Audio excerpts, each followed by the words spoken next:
자, 이번 시간에는 신경망에 대해서 기본적인 이론과 최근에 벌어지고 있는 딥러닝의 어떤 트렌드에 대해서 설명하겠습니다. 워낙 최근 한 뭐 7, 8년 사이에 엄청난 연구들이 많이 되고 있기 때문에 뭐 최근 내용까지 설명드릴 수는 없고요. 저도 뭐 그렇게까지 잘 알고 있지는 않기 때문에 자세한 건 딥러닝 코스를 여러분들이 수강을 하시면 될 것 같습니다. 자, 신경망은 연결 커넥션이 이제 계산 모형이다. 이게 뉴럴 네트워크 기본의 계산 모형이다라고 얘기하는 거고요. 사람의 뇌를 이제 모방해서 만들었다 이렇게 볼 수가 있습니다. 그래서 50년대 이제 인지과학자들하고 컴퓨터 과학자들하고 이제 중간적인 그런 성격의 연구자들이 있는데 인지에 대해서 연구하는 사람들이죠. 그런 사람들 중에 이제 로젠브레트라는 사람이 이제 펍세트론이라는 거를 처음에 이제 그 아이디어를 냈고요. 그걸 바탕으로 해서 1980년대 이제 펍세트론 이론을 확장해서 이제 다중 펍세트론이라는 걸 만들었습니다.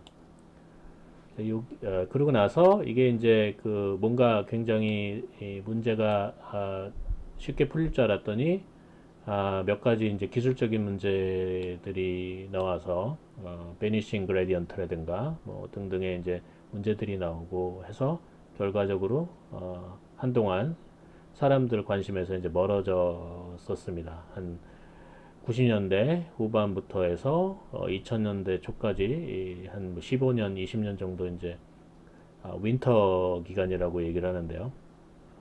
요 다음에 이제 첫 번째 윈터라고 그러고 요거 다음에 이제 두 번째 윈터라고 얘기합니다.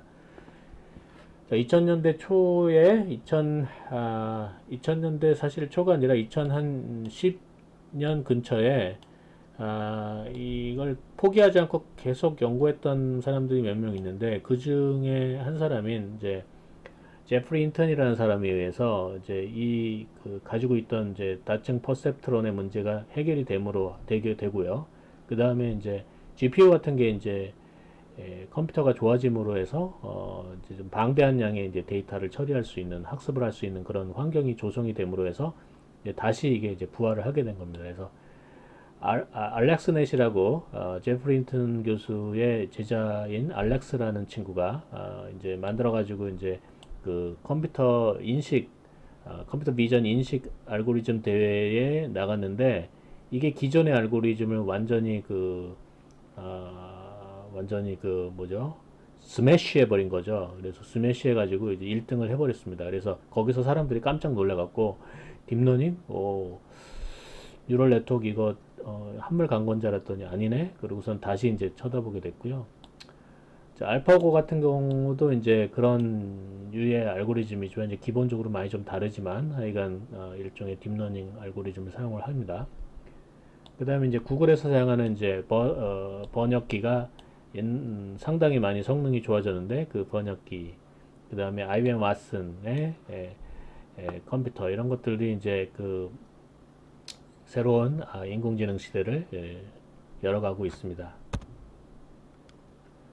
자, 퍼셉트론이라는 거는 인간의 이제 신경망 신경세포 뉴런을 이제 모델링을 한 건데요. 뉴런을 이제 관찰을 하다가 보니까 어떤 특성이 있냐면 뉴런의 다른 뉴런으로부터 이렇게 연결이 있고 그 연결을 통해서 뭔가 신호가 들어오는 것과 측정이 되는데 이 신호를 어느 정도 이하로 주면은 얘가 반응을 안 하고 신호를 어느 정도 이상으로 여기서 주게 되면 그때 갑자기 요게 출력이 나오더라 하는 거를 이제 실제로 쥐의 뇌를 가지고 실험을 해가지고 밝혀냈습니다.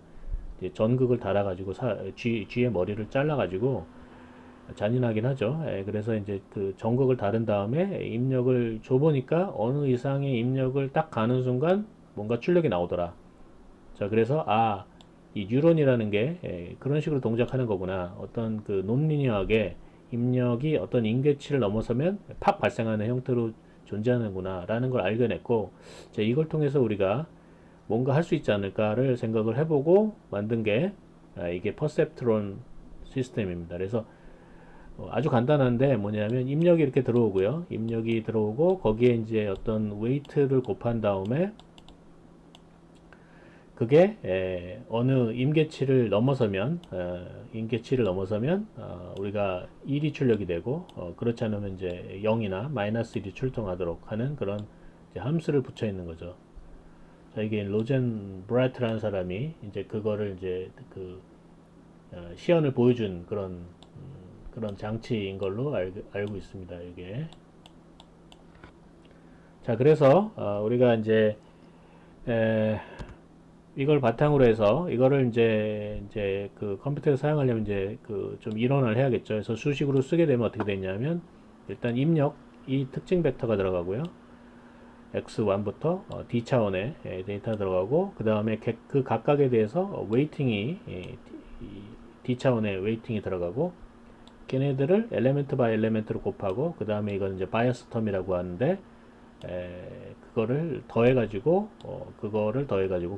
웨이팅을 곱한 다음에 바이어스를 더해서 어떤 함수에 거쳐서 얘가 입력이 0보다 크면 플러스 1, 입력이 0보다 작으면 마이너스 1, 뭐 이런 식으로 정의를 할 수가 있겠죠. 그래서 얘는 뭐 하는 거냐 하면 이진 분류기라고 계단 함수를 사용한 이진 분류기라고 생각할 수가 있는 거죠. 뭐가 들어왔을 때 얘가 맞다, 틀리다 두 개로 이제 분류를 할 수가 있는 그런 동작을 할 수가 있는 거죠. 자, 그래서 이제 그거를 처음에 적용했던 게 이제 and, or 오퍼레이션 같은데 이제 적용을 이제 시작을 한 거예요. 자, 그래서 입력이 이제 네 가지 입력이 있다고 칩시다. and, or 여러분들 이제 불리한 대수를 생각하면 or 분류기를 생각하면 00, 10, 01, 11 이렇게 네 가지의 입력이 들어오고 그거를 이제 오화 게이트니까 요 경우만 0이 출력이 되고 나머지는 이제 1이 출력이 되도록 하는 시스템을 만들고 싶은 거잖아요. 그죠? 자, 그거를 이제 이런 식으로 이제 만들어 볼 수가 있습니다. 그래서 그 이 두 개의 값에다가 두 개의 값이에다가 들어오면 걔네들 웨이팅을 2를 곱하고 그 다음에 그 바이어스를 마이너스 5로 해서 그거가 출력이 되도록 y 값으로 출력이 되도록 하면 이게 이제 지금 이게 x1이고 여기가 이제 x2라고 보면 여러분들이 이제 뭐라고 생각하면 여기 이제 그 y축이 하나 있어가지고 y축이 있어가지고 이게 이제 이렇게 여기로 이제 그 컷이 되는 거죠. 컷이 되는 거죠. 자, 그래서 여기 이제 뭐 예를 들어서 1,2를 잠깐만 1,1이 아니라 그 0,1을 입력을 해봅시다. 뭐 0,0을 입력을 하면 0,0을 입력하면 뭐예요? 마이너스 5가 되죠. 마이너스 5니까 이거는 마이너스가 5가 되니까 어떻게 돼요? 예. 그죠? 예. 마이너스 5가 되니까 이거는 마이너스 1이 출력이 될 거고요. 그 다음에 그 1,0을 하게 되면 이제 1이 출력이 된다. 자, 그래서 그 액티베이션 함수를 거치면 얘네들은 요 세 개들은 플러스 1이 출력이 되고 얘는 마이너스 1이 출력이 된다. 자, 이렇게 하면 우리가 이 퍼셉트론을 사용해서 이진 분류기를 우리가 할 수 있다.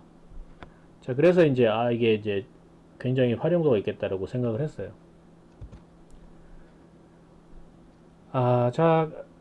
그런데 이제 문제는 뭐냐면, 그 웨이팅 파라미터 어떻게 정하겠느냐. 이렇게 아주, 누가 이게 정한 거냐. 어떻게 정한 거냐. 이게 뭐 간단한 경우는 우리가, 이렇게, 눈으로 대충 따져봐서, 머리 쪽으로 따져보고, 수학적으로 따져봐서, 요거를 이제 계산을 할 수가 있겠지만, 이게, 그렇게 하려면 사실은 이제 뉴럴 네트워크를 사용할 필요가 없는 거죠. 우리가 이걸 다 계산해서 파라미터를 만들어서 모델을 만들려면. 그래서 이게 좀 자동적으로 될 수 있도록 해보자 하는 게 이제 뉴럴 네트워크에서 이제 추구하는 방법입니다. 자, 그래서 앞에서 본 거는 학습이 됐다. 가중책 결정이 돼 있는 상태에서 동작을 우리가 한번 확인해 본 거고요. 결국은 이제 테스트를 해본 거죠. 그래서 이 기계학습의 기본은 이제 테스트가 중요한 게 아니라 이제 학습이 어렵고 중요한 겁니다. 자, 그래서 뭐 어떻게 할 것인가를 이제 생각을 해보면 이제 직관적으로 이렇게 설명할 수가 있는 거죠. 처음에는 이제 이런 식의 그 디시전 그래프를 그렸어요. 디시전 그래프를 그렸다.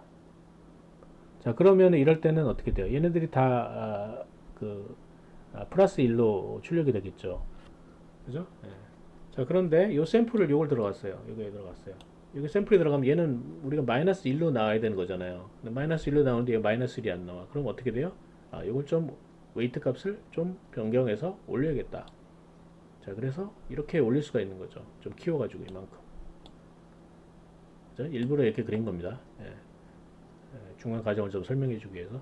자, 그리고 나서 그렇게 했더니 얘는 오케이인데 얘를 넣었더니 얘가 원래 플러스로 나와야 되는데 이거보다 아래 있으니까 마이너스가 나오겠죠. 자, 그래서 안 되겠다. 파라미터를 좀 바꾸자. 그래서 이렇게 만드는 거죠. 그럼 얘는 들어왔죠. 그 다음에 얘를 또 넣어서 얘 때문에 안 되겠다. 그래서 이렇게 나오는 거죠. 그래서 이거를 왔다 갔다 하면서 약간 돌리고 왼쪽으로 돌리고 오른쪽으로 돌리고 그거를 조금씩 하다가 보면 어느 순간에 이렇게 이쪽으로 모든 조건을 만족하는 그 디시전 라인이 만들어지겠다. 자, 그렇게 하는 거를 생각을 한 거죠, 직관적으로. 자, 그걸 수학적으로 어떻게 하느냐는 좀 이따 간략하게 살펴볼 겁니다. 자세하게 보는 건 여러분들이 책을 찾아보시거나 그 머신러닝이나 딥러닝 수업을 들으시기 바라고요. 자, 그래서 요거를 사실은 이제 그 입력 파라미터가 뭐 2차원은 지금 그림을 그리기 위해서 내가 2차원을 그린 거고요. 실제로는 저 2차원짜리 문제를 우리가 이렇게 풀 일은 없겠죠. 대부분은 그 x라는 그 벡터의 차원이 뭐 수십 개, 수백 개 이렇게 고차원이 됩니다. 그래서 그 고차원인 경우를 수학에서는 이제 고차원이라고 얘기 안 하고 초라는 하이퍼라는 용어를 붙습니다. 그래서 초평면이라고 하는 얘기는 뭐냐면 우리가 3차원까지는 우리가 이게 선형 관계식이 선형 x, y, g의 선형 관계식이 3차원까지는 우리가 평면으로 표현이 되는데 선형 관계식이 선형 디시전 그게 4차원 이상으로 가면 우리가 이게 우리가 알고 있는 이제 3차원이 넘어가니까 우리가 그림상으로 그릴 수가 없고 머릿속으로 상상이 안 되잖아요. 자, 그래서 그거를 뭐라고 부르냐면 이제 하이퍼플레인이라고 부릅니다. 그래서 하이퍼플레인이라는 얘기는 일단 1차원이라는 거예요. 이 x, y, g 뭐 또는 x1, x2, x3, x4 이 값들에 대해서 이 디시전을 내리는 디시전 웨이는 웨이팅이 있고요. 이 웨이팅이 1차원적으로 들어간다는 얘기죠. 그 다음에 플러스 바이어스 이렇게 돼서 1차원이 돼. 이거 1차원입니다. 그렇죠? x 그 엘레멘트들에 대해서 1차원인 형태의 디시전 펑션이 나오는 거죠. d라는 건 이제 디시전을 얘기하기도 하고 이제 디스턴트를 얘기하기도 하는데 자, 그 디시전 함수가 0보다 크면 오메가 1이라는 집합에 속한다고 보고 0보다 작으면 오메가 2보다 작다 오메가 2 집합에 속한다고 이렇게 디시전을 내리는데 얘네들이 1차원 형태이기 때문에 우리가 그걸 이제 하이퍼플랜이라고 부릅니다. 그래서 그림은 항상 이제 2차원에서 그리지만 여러분들 머릿속에는 이게 3차원, 4차원, 5차원, 6차원, 100차원까지 올라가도 다 똑같은 방식으로 동작한다라는 거를 여러분들이 생각을 하셔야 되는 거고요. 자, 그런데 이제 어떤 일이 발생했느냐. 자, 여기 보니까 이렇게 이 선을 통해서 이 완전히 그 세퍼레이션이 가능한 선형 분리가 가능한 경우는 우리가 퍼셉트론으로 우리가 문제를 풀 수가 있었는데 자, 우리가 문제 중에 이게 선으로 분류가 안 되는 이런 경우 지금 보면은 이렇게 묶여 있고 얘네들하고 이게 선으로 분류가 안 되잖아요.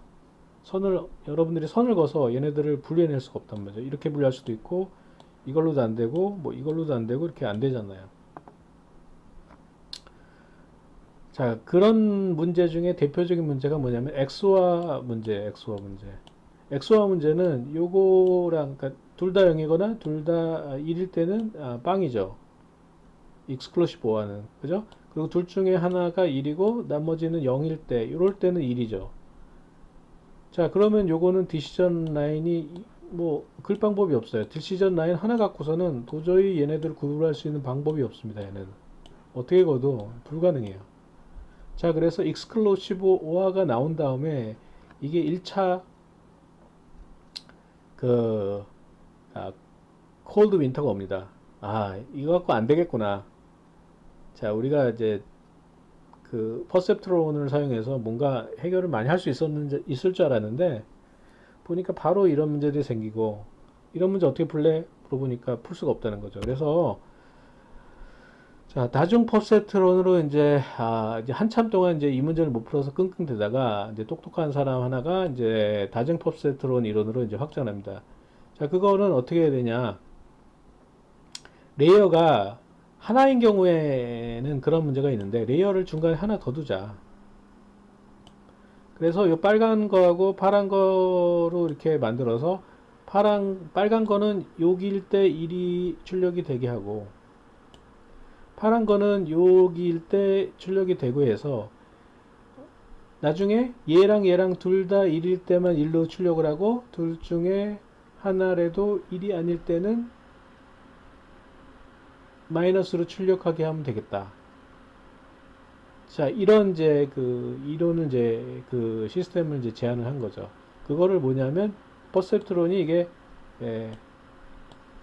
한 층이 아니라 이렇게 한 층이 아니라 이제 두 층이 되는 거죠. 여기 한 층, 여기 한 두 층, 두 층이 되는 겁니다.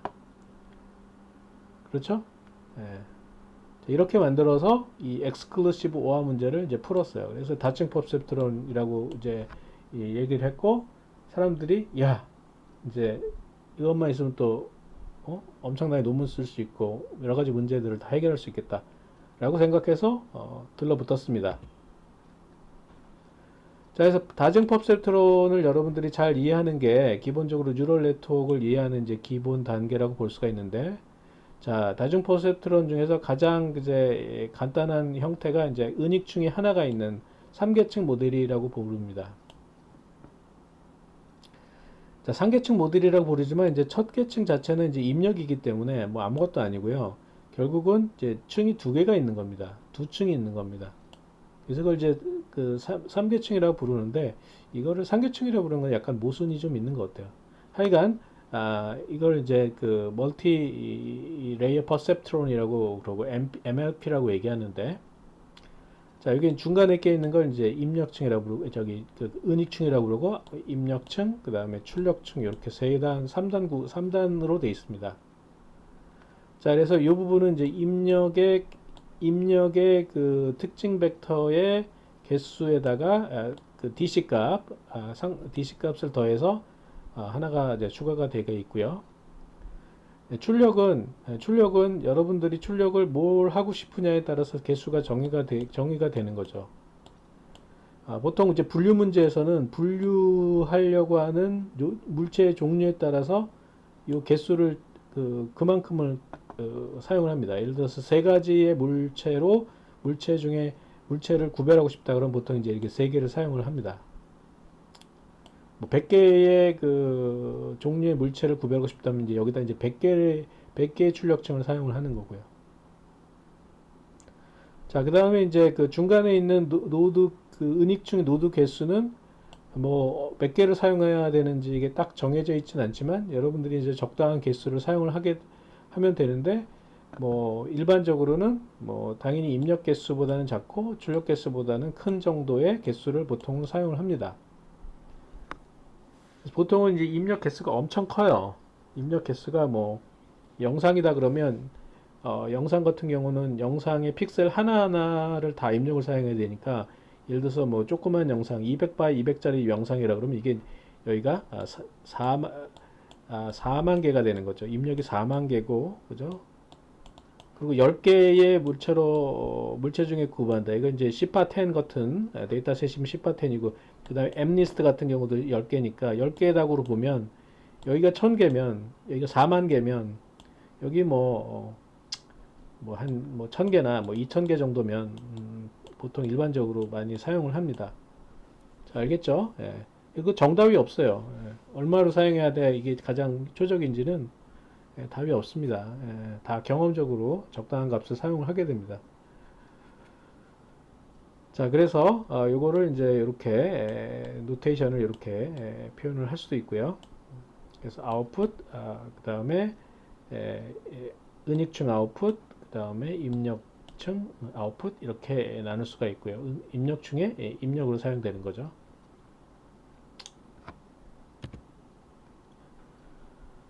자, 그래서 다중 퍼셉트의 동작을 수식으로 쓰면 뭐 수식 작태는 상당히 복잡해 보이지만 실제로 따져보면 이게 뭐 굉장히 뭐 시스테믹하게 뭐 일관적인 것을 갖고 있습니다.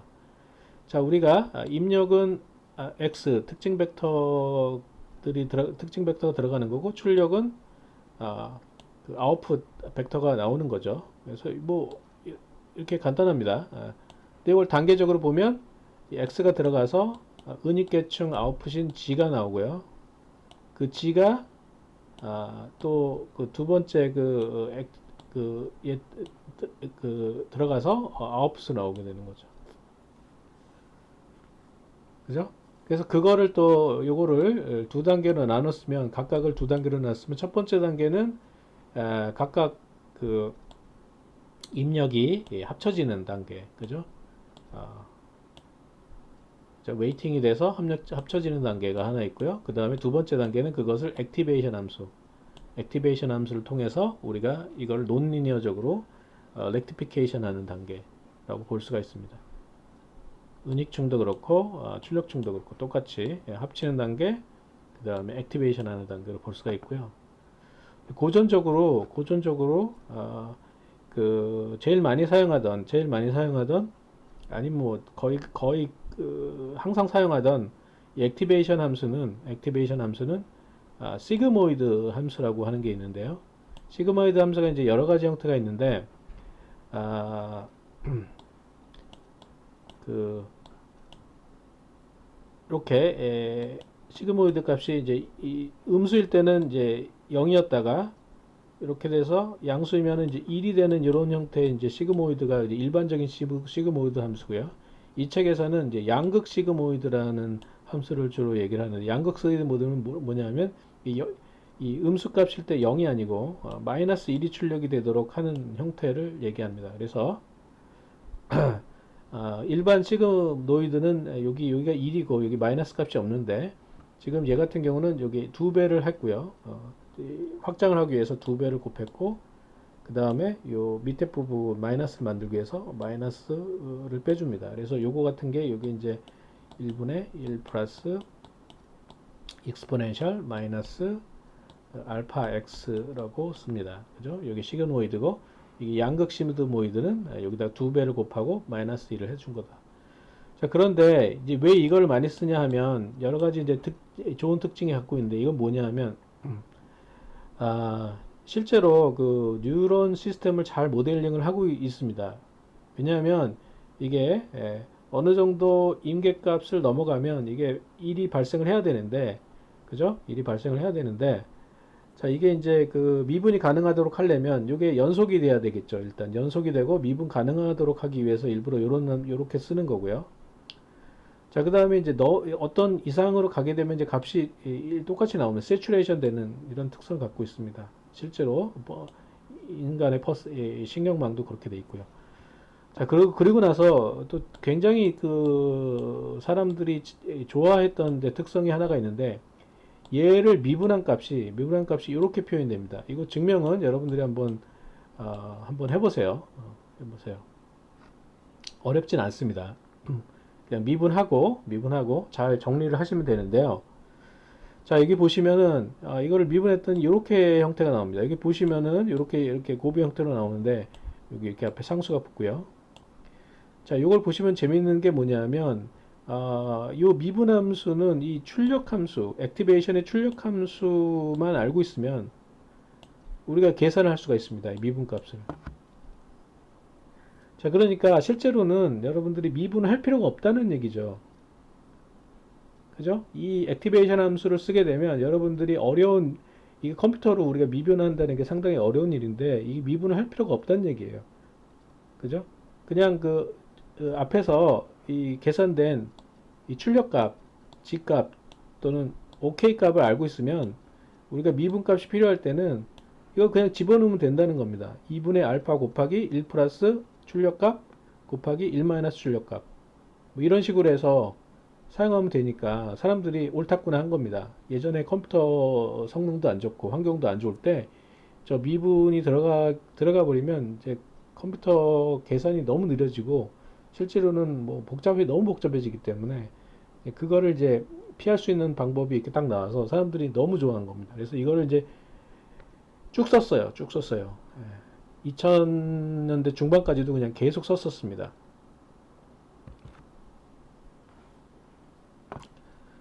자, 그래서 이제 이걸 이제 학습을 시켜야 되는데 학습을 어떻게 시키냐?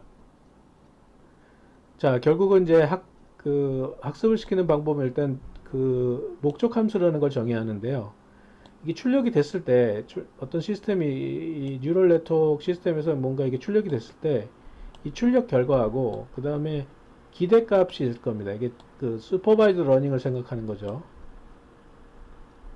슈퍼바이드 러닝에서 이 두 개를 빼가지고 이 차이를 편의상 제곱을 해갖고 그죠? 절대값을 해도 되는데 미분하기가 불편해지니까 절대값을 하면 제곱을 해가지고 2분의 1도 이것도 2분의 1은 뭐 아무 의미가 없는데 왜냐하면 요 미분을 해서 2가 상쇄되도록 하기 위해서 그냥 2분의 1을 붙여준 겁니다. 아무 의미가 없습니다. 2분의 1이라는 게. 좌우간 그렇게 해갖고 정답하고 뉴럴 네트워크에서 현재 나온 값하고 그 차이에 각각의 유클리디안 디스턴스를 계산한 게 이게 되겠죠. 에러가 또는 에너지가 되겠죠. 자, 이거를 최적화한다는 얘기, 이거가 0이 되면, 결국 이 0이 되면 0이 될수록 이 시스템이 정답을 잘 맞추는 거가 되니까, 저거를 0이 될 수 있도록 우리가 시스템을 튜닝을 하면 되겠죠. 튜닝 한다는 얘기는 뭐냐면, 이 x 값은 주어지는 거고, 데이터로부터. 이것도 주어지는 거고, 이건 계산하면 나오는 거니까, 여기서 튜닝할 수 있는 값은 u하고 v인데, u, v는 뭐냐면, 여기서 이 두 계층이 있을 때, 첫 번째 인풋에서 히든 레이어로 가는 웨이팅 파라미터 값을 u라고 한 거고요. 보통 w 많이 쓰는데 여기 이제 u라고 쓴 거고, 두 번째 아웃풋으로 들어가는 웨이팅 파라미터 값을 v라고 쓴 겁니다. 그죠? 네. 그래서 보통 이제 다른 책이나 이런 데서 이제 w1, w2 이렇게 쓰고, 이거는 기본적으로 얘는 이제 매트릭스죠. 매트릭스입니다. 이건 매트릭스 형태의 구조를 갖습니다. 왜냐하면 이제 입력하고 출력이 다 인덱스가 다르잖아요. 그죠? 예를 들어서 여기 노드가 있으면 히든 노드가 있으면 히든 노드를 우리가 K라고 하면, 그죠? 요 K하고 모든 게 다 크로스 연결되어 있으니까 인풋 I에서 K까지로 연결되는 웨이팅이니까 이게 인풋 개수 곱하기 히든 레이어 개수의 2차원 행렬이 됩니다. 그쵸? 네. 자, 그래서 이거를 이제 학습하는 방법은 저게 이제 미분을 통해서 그레디언트 디센트 방법을 사용합니다. 내리막 경사법. 왜냐하면 최소화를 해야 되니까요.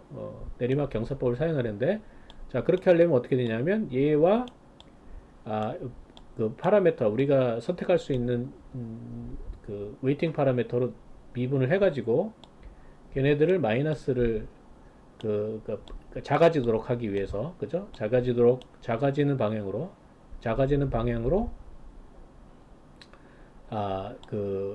넣어주면 되겠죠. 얘네들이 작아지는 방향으로 우리가 얘를 넣어주면 그 현재 값에서 요 벡터를 빼주면 우리가 되겠습니다. 이제 이거 이제 결국은 이제 네거티브 피드백을 사용하는 거죠. 우리가 여러분들 제어 시간에 배웠던 네거티브 피드백을 사용해서 저 값을 이제 빼주면 조금씩 원하는 대로 수렴해 간다, 이런 얘기입니다.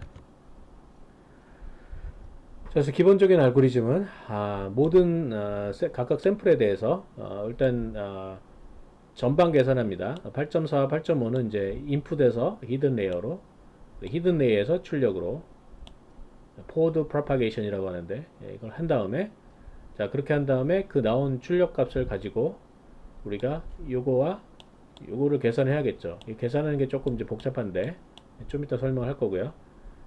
자 계산해 가지고 우리가 새로운 u와 v를 계산해야겠죠. 여기다가 곱하기 어떤 러닝 레이트라고 하는 값에다가 곱해주고 거기다가 이제 마이너스를 해가지고 우리가 그걸 계속 업데이트를 하시면 됩니다. 자, 그래서 이제 이게 그 역전파, backpropagation, error backpropagation이라는 것의 이제 구조인데요. 우리가 아까 최종 최적화 함수는 이렇게 output과 실제 true 값을 뺀 것의 제곱이라고 했고요. 제곱을 합한 것이라고 했고요. 자, 그거를 통해서 우리가 backpropagation에서 이 각 output activation function에 들어가는 입력값에 대한 미분텀을 구하면 이렇게 나옵니다. 이거 한번 직접 해보시던가 이 책에 보면은 인터넷에 찾아보셔도 되고요. 이 책에 보면 이제 같은 저자의 자기 책에 어떤 챕터를 찾아봐라 이렇게 돼 있는데 자 그렇게 되고요. 자, 그거를 다시 이 각각 웨이팅 파라미터로 다시 미분을 해서 우리가 따져주면 이런 식으로 결과가 나옵니다. 여기도 마찬가지로 여기서 나온 값을 사용해서 이 히든 노드에 들어가는 인풋 값들을 계산하면 이렇게 나오고요. 그걸 다시 이 웨이팅 파라미터의 미분치로 다시 계산을 하게 되면 이렇게 나옵니다. 근데 책에 보면은 이 마이너스가 빠져 있는 것 같아요. 마이너스가 빠져 있는 것 같은데 이 앞에까지는 달려 있는데 뒤에 있는 거 좀 빠져 있는 것 같은데 제가 봤을 때는 이게 붙어 있어야 될 것 같습니다. 자세한 거는 여러분들이 알면 좋지만 좀 계산 시간이 오래 걸리기 때문에 생략을 했고요. 궁금하신 분은 인터넷 찾아서 좀 더 공부를 해보시기 바랍니다. 자, 근데 여기서 보면 실제로 이제 학습할 때 고려할 사항은 뭐냐면 일단 가중치를 처음에 초기화를 잘해야 됩니다. 이 값이 처음에 어느 정도 음이 좀 괜찮은 범위 안에 있어야 이게 실제로 빨리 수렴하고 경우에 따라서는 이게 수렴을 안 할 수도 있습니다. 이론적으로 저게 수렴한다는 보장을 할 수가 없어요. 수학적으로 증명이 안 돼 있습니다. 저게 100% 이게 결국은 에러 함수가 이렇게 생겨서 여기에 수렴한다. 글로벌 옵티머에 수렴한다. 이게 보장이 안 돼 있습니다. 그래서 요거 따로 연구하시는 분들이 또 있어요. 수학 좋아하시는 분들은 이런 것도 우리나라엔 거의 없지만 이렇게 연구하시는 분이 있어요.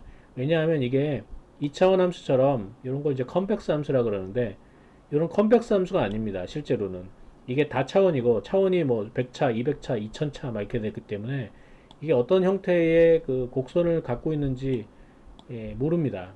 그래서 경우에 따라서는 이런 이제 로컬 미니멈에 들어갈 수도 있는 거고요. 그래서 이 가중치 초기화를 처음에 잘 해야지 내가 원하는 글로벌 미니멈에 들어갈 수 있기 때문에 이런 부분도 중요하고요. 그 다음 학습률 여기 로라고 표시되어 있는데 요 개수를 얼마나 할 것이냐, 이걸 작게 할 것이냐 크게 할 것이냐, 아니면 좀 처음엔 뭐 크게 하다가 작게 할 것이냐, 작게 하다 크게 할 것이냐, 이런 것에 대해서도 사람들이 연구들을 많이 해놨습니다. 그리고 언제 이걸 종료할 것이냐, 언제쯤 끝날 것이냐, 이거는 앞에서 우리가 뭐라 그랬냐면 이게 트레이닝 데이터로 하는 로스하고 그 다음에 밸리데이션 데이터, 테스트 데이터로 하는 로스가 이렇게 되면 여기서 오버피팅이 발생하기 전에 우리가 끝내줘야 된다라고 하는데 요거 이렇게 하는 게 이제 가장 정답이긴 한데 이것도 좀 사실은 실질적으로는 적용하기 힘든 경우도 이제 있을 수가 있습니다. 그 다음에 샘플 처리 순서, 샘플을 어떤 식으로 입력에다 집어넣어서 처리하느냐, 이것도 사실 성능에 굉장히 실질적으로는 많이 영향을 주는 부분입니다. 그래서 실제로 들어가면 상당히 이론처럼 이론이 뭐 아주 간단한 것은 이론이 있겠지만 조금 실질적인 경우는 이제 이론으로 우리가 해결할 수 없는 부분들이 있기 때문에 경험적으로 여러 가지 트라이얼 에러를 통해서 해결할 수밖에 없습니다.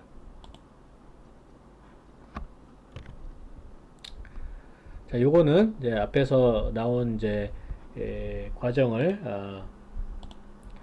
정리해 본 거고요. 자, 일단은 여기는 이제 그 샘플을 정리하는 부분이고요. 일단 포워드 프리딕션 3계층 모델이라고 봤을 때 일단 인풋으로부터 그 히든 노드에 들어갈 입력을 계산을 하고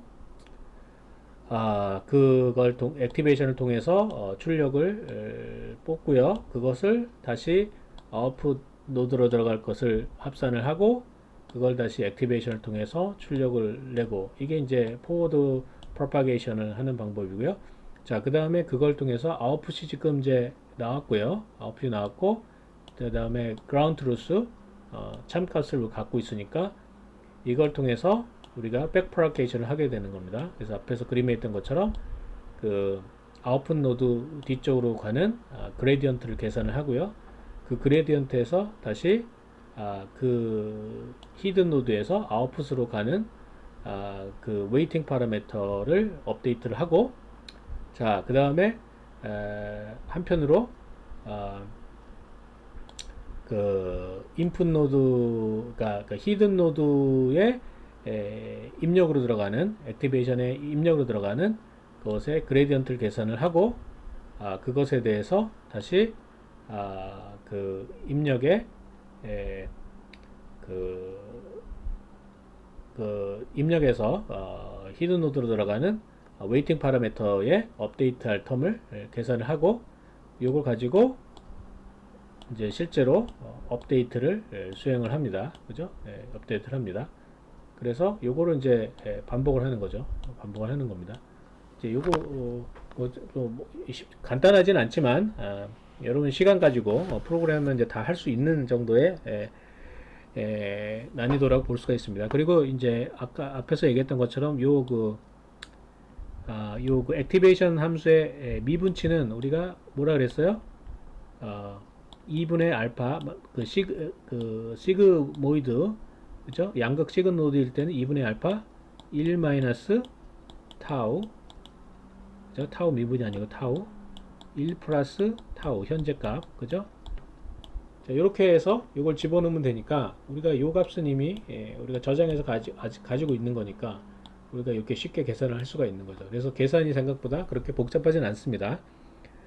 계속 이 서메이션을 많이 해야 되고 계수 곱해 가지고 서메이션 해줘야 되는 게 이제 그 계산의 복잡도인데 자 이게 그렇게 어떤 무슨 굉장히 뭐 복잡한 함수가 나오는 것은 아닙니다. 그래서 상당히 이제 자 그래서 이제 이거를 이제 보시면 알겠지만 이렇게 그 더하고 곱하고 이렇게 잘 하는 그런 어떤 계산을 잘 하는 게 뭐냐면 GPU입니다. 그래픽 프로세서가 기본적으로 이제 한 픽셀 한 픽셀마다 덧셈 곱셈을 하도록 만드는 그런 시스템이기 때문에 그래픽 프로세서 유닛에 있는 이제 GPU를 사용해서 이런 계산을 이제 쉽게 하게 됐습니다. 그게 이제 그렇게 되기 시작한 게 2000년대 이제 중반부터 이제 제너럴라이즈드 그래픽 프로세서가 생기면서 우리가 그게 가능을 했고요. 그 전에는 이제 이걸 하드웨어로 만들려고 사람들이 많이 노력을 했었습니다. 지금도 하드웨어로 만들려고 하는 분들이 있고요. 뭐 하드웨어로 만들고도 있습니다만은 일반적으로 우리 연구하는 사람 입장에서는 구조가 계속 바뀌기 때문에 하드웨어로 만들면은 이제 재활용하기가 어렵기 때문에 저 같은 보통 이제 일반적인 연구자들은 GPU를 사용해서 이런 서비스를 제공해주는 이제 플랫폼 소프트웨어를 활용을 해서 사용을 하게 되겠죠. 뭐 제일 일반적으로 많이 사용하는 게 이제 텐서플로우 같은 것이거나 파이토치 뭐 이런 그 것들이 가장 많이 사용하는 것입니다. 텐서플로우는 이제 저기 구글에서 주로 개발해서 밀고 있는 거고요. 그다음 파이토치는 이제 페이스북에서 개발해서 주로 밀고 있는 그런 어프로치인데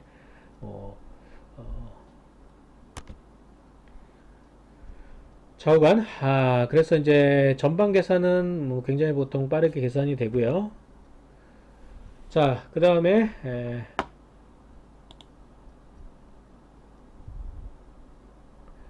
여기서부터는 다음 시간에 계속 하겠습니다.